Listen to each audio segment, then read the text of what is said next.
India ने rail पेल मचा दी है। बुमराह ने भी रिकॉर्ड बना दिया इतने छोटे रन अप से, और ये एंड में आके 2-4 कदम में स्प्रिंट मारता है। How come he generate so much pace and accuracy? Exactly the way you did it. Yeah, probably. But his run up is even shorter than mine. His run up is slower than you. Yeah, slower than I mine. would say that. Yeah. Bumrah is more like a javelin thrower. दूसरे bowler की hyper extension उतनी नहीं है जितनी बुमराह की है। जी, तो दूसरे सेशन में इंडिया ने अच्छा खासा कंट्रोल हासिल कर लिया, और कंट्रोल क्या, they are right at the top of South Africa. South Africa they are struggling big time, और रन्स भी बिल्कुल बहुत ही कंजूसी से आए, बड़े स्लो सुस्त रफ्तार से रन्स आए बनिस्बत के पहले सेशन के। पहले सेशन में आपको पता है कि 100 के पार रन चले गए थे, यहाँ पे 50 से 100 बड़ा डिफरेंस है। तो विकेटें ठीक ठाक गिर गई हैं, 5 विकेटें इस सेशन में गिरी हैं साउथ अफ्रीका की, और उनको कोई समझ नहीं आई।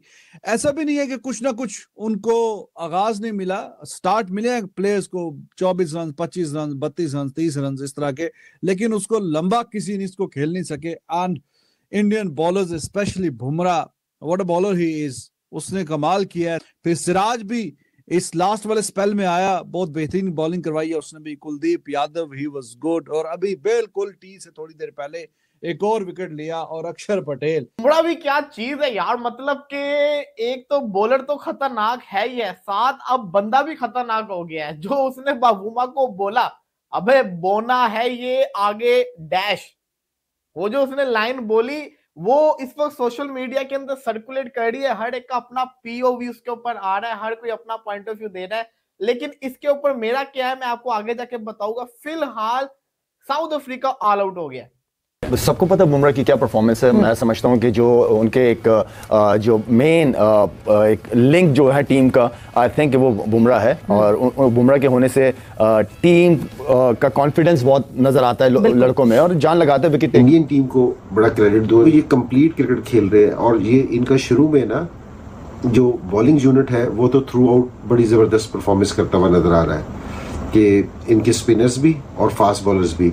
और मैं बुमराह को और जसप्रीत को ज़रूर क्रेडिट दूंगा कि जिस तरह की वो बॉलिंग करते आ रहे हैं थ्रू आउट, किसी भी बैट्समैन को किसी भी मौके पे कहीं भी उन्होंने फ्री नहीं होने दिया। वाकई वो एक अपने मुनफरिद स्टाइल का मुनफरिद बॉलर है, और वो विकेट टेकर भी है जहां जरूरत पड़ती है। जब उन्हें जरूरत पड़ी थी तो उन्होंने बुमराह को लेकर आए थे ना। बुमराह भी क्या चीज है यार, मतलब कि एक तो बॉलर तो खतरनाक है ही है, साथ अब बंदा भी खतरनाक हो गया है। जो उसने बाबूमा को बोला, अबे बोना है ये आगे डैश, वो जो उसने लाइन बोली वो इस वक्त सोशल मीडिया के अंदर सर्कुलेट कर रही है। मतलब इस वक्त ये कहा जाए कि इंडिया अनस्टॉपेबल लग रही है, would that be right statement? देखिए, कंप्लीट टीम आप उसको बोलेंगे। अभी जितना भी कल भी हमने बात की, जितना टूर्नामेंट पूरा हमने देखा, देखते ही देखते साउथ अफ्रीका बिल्कुल एक एब्सोल्युटली बैकफुट पे खड़ा हुआ है। जो प्लेइंग 11 वो बनाते हैं अकॉर्डिंग टू सिचुएशन, फिर जिस तरीके से उनको यूटिलाइज किया जाता है, तो हर चीज आपको उनकी स्पॉट ऑन नजर आएगी। स्पॉट ऑन होते हैं तो इस तरह की परफॉर्मेंसेस आती हैं। मगर बुमराह देखें, बुमराह जो इस वक्त बॉलिंग कर रहे हैं, ये मेरे ख्याल की ये तीनों फॉर्मेट की जो अगर आप हिस्ट्री उठाएंगे ना तो ये नंबर 1 पे होंगे तीनों फॉर्मेट की क्रिकेट में। ये उस दौर से गुजर रहे हैं जहां पे ये चाहते हैं बॉल जो है वहां गिरता है और इनकी बात है। टेक्निकल एतबार से और मेंटल एक जो टफनेस के एतबार से ऐसा कोई बॉलर ऑफ लेट मैंने तो नहीं देखा। बड़े बड़े ग्रेट बॉलर्स हुए हैं over a period of time. नए गेंद से ऐसी पिच पे, ऐसी कंडीशंस पे, ऐसे बाहर निकाल रहे हैं, बाहर निकल रहे हैं, जहां से चाह रहे हैं अंदर आ रहे हैं। दो पहले ओवर के 2 बाहर निकाले, तीसरा चौथा अंदर लाया, गैप से गया, कीपर ने यहां से पकड़ा है, pace, carry, follow through, you name it, everything, complete bowler. Bumrah जो है उसका एक्शन इतना गलत एक्शन है, गलत है बिल्कुल। बड़ा बॉलर है दुनिया नहीं, आज के जमाने बड़े बॉलर से क्या होता है? गलत एक्शन है, टोटल गलत एक्शन है उसका तो क्रिकेट वाला एक्शन ही नहीं है। बुमराह तो ना अपना नॉन बॉलिंग आर्म यूज करता है, वो यू लाके सीधा सिर्फ ये इसका एक्शन होता है, तो उसका टोटल ये हाथ चलता है। उसके बाद उसका रनअप भी नहीं है। जब पैदल चल के वो आएगा, दो स्टेप से वो जंप लेके वो गेंद कर देता है। बुमराह की परफॉर्मेंस आपने देखी, कहते हैं T20 का बॉलर है जी, छोड़ा जी, वनडे का बन गया, वनडे का बॉलर है जी, छोड़ा ही दफा कर, टेस्ट मैच का नहीं बनता, टेस्ट मैच का बन गया। भाई देखो, आप जितना मर्जी क्रिटिसिज्म कर लो, अल्टीमेटली ऑन द फील्ड पे जाके आपको परफॉर्म करना पड़ता है, आपको दिखाना पड़ता है हम क्या चीज। हुआ क्या कि साउथ अफ्रीका जो कि एक अच्छा खासा स्टार्ट उनको मिला, उसके बावजूद साउथ अफ्रीका के साथ क्या हुआ, साउथ अफ्रीका ऑल आउट हो गया 159 के ऊपर। बुमराह ने लिए 5 एक और 5 मिल गया बुमराह को। तो यहाँ पे बुमराह की तो तारीफ बनती है, बॉलर तो इसमें कोई शक नहीं है, बहुत बड़ा बॉलर है, और हम देख रहे हैं कि वो मैचेस भी सारे लगातार खेल रहा है। तो उसकी जो कहता है ना बॉलिंग की खासियत में कोई जो कहता है ना कमी नहीं है। लेकिन जो उसने बाबूमा को बोला, हम सबको पता है कि बाबूमा जो है ना वो शॉर्ट हेड प्लेयर है। होता क्या है कि LBW अपील होती है, बुमराह अपील करते हैं, बाबूमा जो होते हैं ना वो बच जाते हैं। तो ऋषभ पंत पीछे से खड़े होते हैं, तो ऋषभ पंत को कहते हैं भाई बोना भी तो है, कहने का मकसद ये था कि ऋषभ पंत कहता है ना ये ऊपर लगा, तो कहता है ये छोटा भी तो है ना, तो इसका छोटा जो होगा वो जो लंबा एक 6 फीट का प्लेयर होगा और एक 5 फीट का प्लेयर होगा, तो इससे आप खुद कंपैरिजन कर लें कि अगर उसको बॉल ऊपर लग रहा है तो कोई लंबे बल्लेबाज को वो जो बॉल होगा वो नीचे लगेगा। तो उसका कहने का मकसद ये था कि रिव्यू लिया जा सकता है, लेकिन साथ ही साथ एक वर्ड भी यूज किया गया, वो नहीं मैं बोल रहा, वो आप सबने वीडियोस वगैरह देख लो, मेरी नजर के अंदर ये गलत था, नहीं बोलना चाहिए था। बड़ा हाई लेवल का बॉलर है, एक रिस्पेक्ट है उसकी पूरी दुनिया के अंदर और उसको उस रिस्पेक्ट को मेंटेन करना चाहिए, ऐसे वर्ड्स नहीं यूज करने चाहिए। अब तो वो काफी सीनियर भी हो गया है, कोई नया लड़का आके ऐसी हरकतें कर दे तो सब समझ आती है, लेकिन बुमराह जैसा दुनिया का सबसे बड़ा बॉलर वो ऐसी लाइन यूज करे ना, तो मैं समझता हूं कि ये सही नहीं है। बुमराह को मेरा ख्याल है कि इस चीज को आगे से दोहराना नहीं चाहिए। बाकी बाबूमाओं की समझ तो आई नहीं होगी, लेकिन ये अफ्रीका वाले तेज बड़े होते हैं। एक दफा का वाकया सुनाता हूँ आपको, पाकिस्तान वर्सेस साउथ अफ्रीका का मैच था, सरफराज अहमद विकेट के पीछे थे, तो फिल्को बॉय जो उनका प्लेयर था ना वो मारना था, तो सरफराज ने बोल दिया अबे काले क्या खाकर आया है, उसको काला बोल दिया। तो हुआ था क्या कि सरफराज अहमद के ऊपर बैन लग जाता अगले मैचेस के अंदर। तो इनको हल्का मत समझिए, इनको समझ, कमेंटेटर भी कंफ्यूज हो जाते हैं, ये बोल क्या रहे हैं, तो बाद में पता चल जाता होता है। तो ये जैसा कहता है कहानी चलती रहती है। बाकी इनका आपस का मैटर है जो कि मेरे ख्याल से सोल आउट भी हो गया होगा। ये वही पिचेज है जहां पर फास्ट बॉलर्स के लिए, जैसा आप भी कहते हैं कि फास्ट बॉलर्स या बॉलर्स के लिए यहाँ पर उतनी ज़्यादा उनके लिए मदद मौजूद नहीं है, तो मुश्किल है उनके लिए। लेकिन ये क्या खासियत है? देखिए इसकी लेंथ बहुत ज़बरदस्त है। अगर आप देखें उन्होंने पहला ओवर जो किया है 6 के 6 बॉल, एक लेंथ जो होती है ना अच्छी लेंथ, उस पर उसने की है।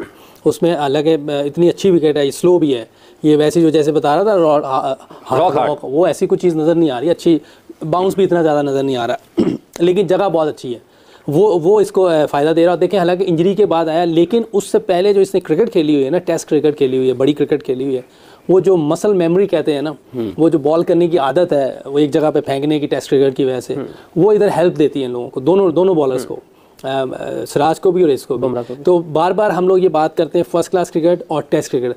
हमारे बॉलर्स ने टेस्ट क्रिकेट नहीं खेली हुई, मेरा ख्याल है शाइन अनफिट रहा, अनफॉर्चुनेटली इंग्लैंड के खिलाफ वो नहीं खेल सका, न्यूजीलैंड के खिलाफ नहीं खेल सका, हारिस राउस डेब्यू मैच में अनफिट हो गया, वो उसके बाद वो भी टेस्ट क्रिकेट नहीं खेल सका, नसीम शाह हमारा अनफिट हो गया उसके इंग्लैंड के खिलाफ।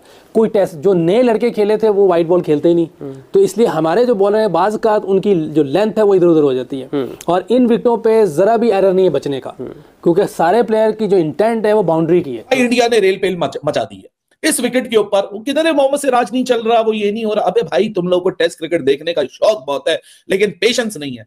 मैंने कहा था पिछले सेशन के अंदर एक गलती हुई है शुभमन गिल से कि उसने मोहम्मद सिराज को 3 ओवर के बाद निकाल दिया। भाई वो डीजल गाड़ी के इंजन की तरह है, उसको गर्म होते होते रिदम में आते आते टाइम लगता है। लेकिन पहला जो उसने 3 ओवर का स्पेल किया 25 रन दिए, दूसरा 3 ओवर का स्पेल किया 9 रन दिए, और तीसरे स्पेल के अंदर 4 ओवर में जो मोहम्मद सिराज ने भाई साहब दिल खोलकर बॉलिंग की है, अब कोई नहीं बोलेगा कि मोहम्मद सिराज नहीं चल रहा। सो 5 विकेटें 6 विकेटें 7 विकेटें, यहां जाते जाते 8 विकेटें हो गई, और देखते ही देखते साउथ अफ्रीका बिल्कुल एक एब्सोल्युटली बैकफुट पे खड़ा हुआ है। 154 कोई स्कोर नहीं है। जो टॉस लूजिंग एडवांटेज, जो टॉस विनिंग एडवांटेज था बवूमा का, वो खो चुका है। जो टॉस लूजिंग डिसएडवांटेज था शुभमन गिल का, वो भी अब नलिफाई हो चुका है। Credit lies with Jasprit Bumrah, Kuldeep and then Siraj.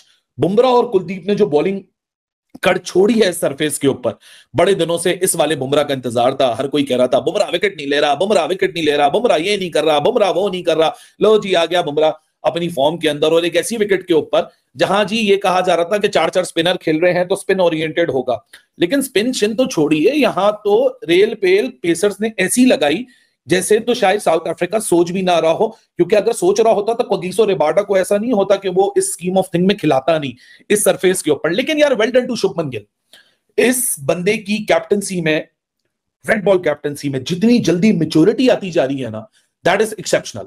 बहुत जल्दी ग्रो कर रहा है, और जिस तरह उसने अपने बॉलर्स को मैन्यूवर किया, he rightly was thinking as a batter, क्योंकि कप्तान तो है लेकिन साथ में एक बल्लेबाज भी है। ईडन गार्डन एक ऐसा सरफेस है जिसको उसको पता है, या बड़ी क्रिकेट उसने खेली है केकेआर से भी। जिस तरीके से शुभमन गिल ने बैटर्स के ऊपर जिन बॉलर्स को लगाया, मुझे ऐसा लगा कि शुभमन गिल ये डिसीजंस बैटर बन के ले रहा है। और अक्षर पटेल, तो अब किसको खेलें, किससे बचें, किससे जाके कोई थोड़ी सी बचत हो जाती है, अगले स्पेल में आके फिर वो आउट कर जाता है। तो India they have so many wicket taker bowlers, एक के बाद एक। तो अब साउथ अफ्रीका के पास कोई हल नहीं है। फास्ट बॉलर्स ही करके गए हुए हैं, 3 बुमराह और 2 सिराज। तो ऐसा नहीं है कि सिर्फ स्पिन बॉलर्स ही जादू दिखाएंगे, फास्ट बॉलर्स भी यहाँ पे काफी क्रूशियल हैं। और कल मैंने आपको बताया था कि पिच में मदद है पहले 2 दिन में, खास करके फास्ट बॉलर्स के लिए।